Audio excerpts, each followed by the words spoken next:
أعوذ بالله من الشيطان الرجيم بسم الله الرحمن الرحيم إن الذين آمنوا وعملوا الصالحات لهم جنات تجري من تحتها الأنهار.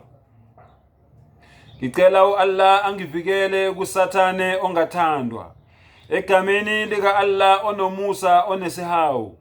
Ngempela labo bantu labo abangamakholwa abazinikelayo abavumayo abakhonza umdali wabo ngeqiniso benze nezenzo ezinhle, labo bantu labo umdali uthi bona uma ngabe befika ngale eparadise yakhe noma ezivandeni zakhe kunezivande ezinhle ezinemifula egeleza ngaphansi.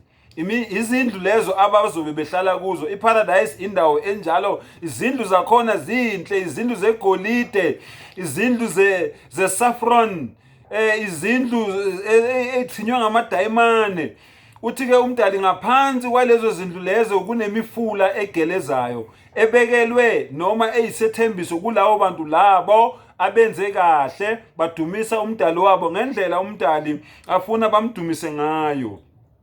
Iparadise ke yindawo umdali ayethembiso labo bantu labo abazikhethele bona ukulandela indlela yeqiniso, bahambele kude nezindlela zikaSathane. Iparadise indawo engakaze ibonwe ngamehlo, engakaze izwiwe izindlebe, nomqondo futhi awukaze waze wayicabanga leyo ndawo leyo ubunjalo bayo. Siyacabanga nje ukuthi kungenzeka indawo enje, kodwa ngempela awukho umqondo oke wayicabanga leyo ndawo leyo ngaphandle kukaProphet Muhammad sallallahu alayhi wasallam, ngoba uAllah wamthatha wayombonisa leyo ndawo leyo.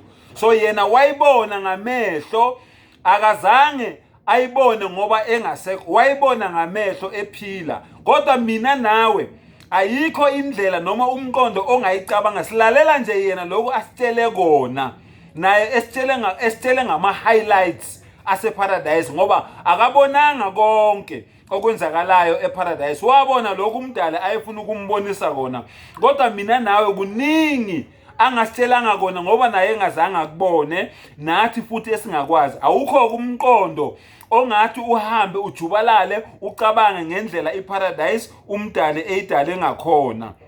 Siyalalela nje lokhu umprofeti unjulabuchopho unjingalwazi uMuhammad sallallahu alayhi wasallam asitshele kona. Ubuhle bakhona bungechazwe. Wallah uyasitshela nje kuQuran, esinikeza amazwibela, esinikeza ama-highlights amanqampunqampu ngeparadise, kodwa ngempela ubuhle bakhona ubuhle obungechazwe. Uma usufikeke eparadise akusekho ukuphila kanzima, akusekho ukukhala, akusekho ukugedla kwamazinyo, azisekho izivivinyo, akusekho ukuphila kanzima. Kodwa iparadise yonke into yakhona iza nenjabulo, nokuthokoza, nokwethaba kweinhliziyo nokomphefumulo. Uma ngabe usufike eparadise ukufa akusekho, kanye nendawo yakhona indawo yobumnandi, sekuphilwa kamnandi. Ukuguga eparadise akusekho, ukugula eparadise akusekho, ukungcola eparadise akusekho. Unumber 1 nonumber 2 akasenziwa eparadise. Amafinyila eparadise awusenawo, isikhwehlela mawuse paradise asisekho. Bafowethu, asizameni ngayo yonke indlela ukuthi sisebenzele ukuthi nathi sizibone siphila lempilo le esichazelwa yona la. Ngakho ke umuntu ngaso sonke isikhathi kumele enze sure ukuthi izenzo zakhe azenzayo uma engasekho emhlabeni, ngoba bafethu siyathanda noma sithandi, siyamkhonza noma simkhonzi umdala wensuku, umenzi wento zonke, umveli nqangi. Ngelinye ilanga sizofa, sihambe futhi sibuyele kuye. Asibuze ngazo zonke lezi zinto lezi esitshelwa zona thina singafuni ukulalela. So noma uyamvuma noma uyamphika, kodwa ngelinye ilanga uzofa ubuyele kuye. Asizameni ukuthi konke esikwenzayo kuyizenzo ezizosihola ukuthi mangabe sesihambile kulomhlaba sibuyele enjabulweni, ahlale ejabulile ngathi ngaso sonke isikhathi. Sonke isenzo sakho esihle uma sihambelana nokukholwa, yiso leso esikhuphula izibusiso zakho phambi komdali wakho. Hayi izenzo ezinhle kuphela, akube izenzo ezinhle ezihambelana nokukholwa, kungabi izenzo ezinhle kuphela, ngoba kusenonzeka wenza izenzo ezinhle kanti wena wenzela ukubukwa abantu. Funda ke incwadi kaMateyu 6 izokutshela ngalento engikhuluma ngayo. Wena yenza izenzo ezinhle zakho uzenzele nasekusithekeni zihambelane nokukholwa, ngoba ufuna nje ukujabulisa umenzi wakho kuphela, awenzeli ukubukwa abantu, ngoba abantu bazobonga bese awamukela umvuzo wakho, awusenasabelo phambi komdali wakho.